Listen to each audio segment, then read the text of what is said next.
ہم ہائے حسین والے نہیں، ہم واہ حسین والے ہیں۔ ہمارے بزرگوں نے ہمیں یہ سبق دیا ہے، ہم نے کہنا واہ حسین۔ کیا کمال کر دی امام علی مقام نے، واہ حسین آپ کی عظمت پہ قربان۔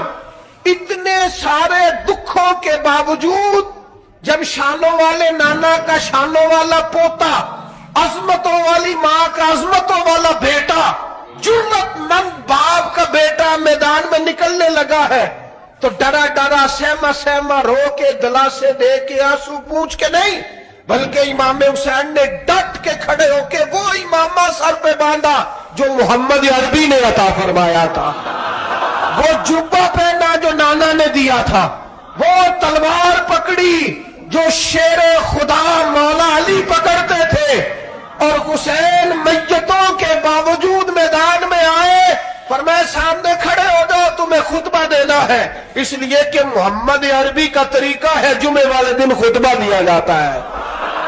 پورے وثوق سے اتمام حجت کیا، اور حسین ابن علی ایسے تو نہیں تھے کہ ڈرے بڑا تھے تو ان سے تلوار نہیں چلی، انہوں نے تلوار چلائی، جو ایک ایک دو دو کر کے آتے رہے وہ کٹتے رہے، وہ کٹتے رہے، پھر آواز ایک گونجی پیچھے سے، وہ اکیلے اکیلے کیوں جاتے ہو؟ تمہیں پتہ ہے علی کا بیٹا ہے؟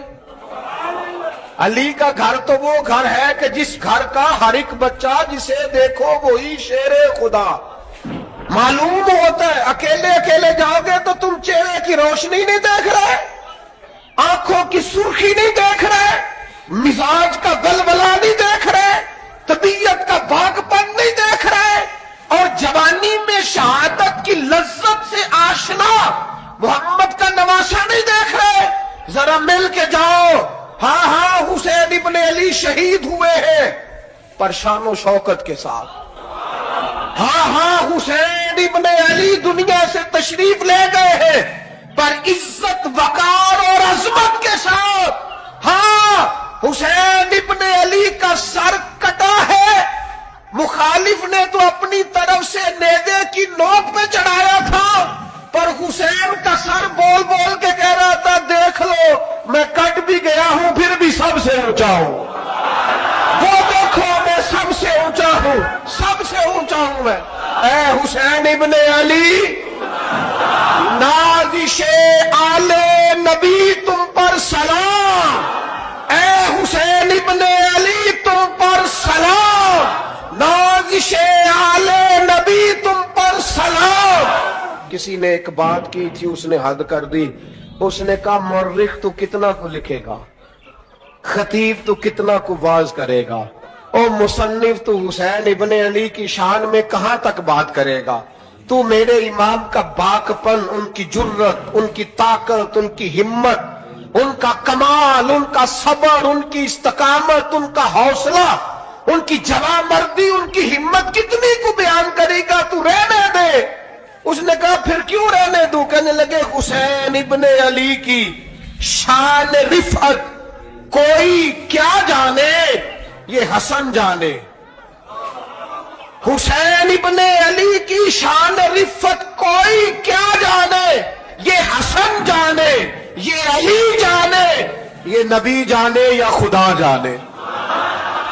ہماری طاقت نہیں ہے کہ ہم امام علی مقام کی عظمت کو بیان کر سکیں، بس چپ کر میرے علی، ایتھے جہاں نہیں ہو۔ امام کا تذکرہ بندے کو جوان کرتا ہے، باہمت کرتا ہے، جینے کا حوصلہ دیتا ہے، میدانوں میں کھڑا کرتا ہے۔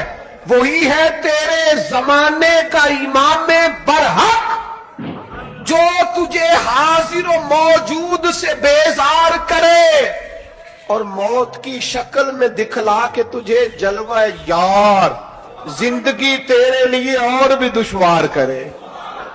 اور پلٹنا، جھپٹنا، جھپٹ کر پلٹنا، یہ لہو گرم رکھنے کا ہے ایک بہانہ۔ لہذا طاقتور بنو، باہمت بنو، کربلا کے واقعے سے طاقت حاصل کرو۔ پھر کہتا ہوں ہم ہائے حسین والے نہیں، ہم تو واہ حسین والے ہیں۔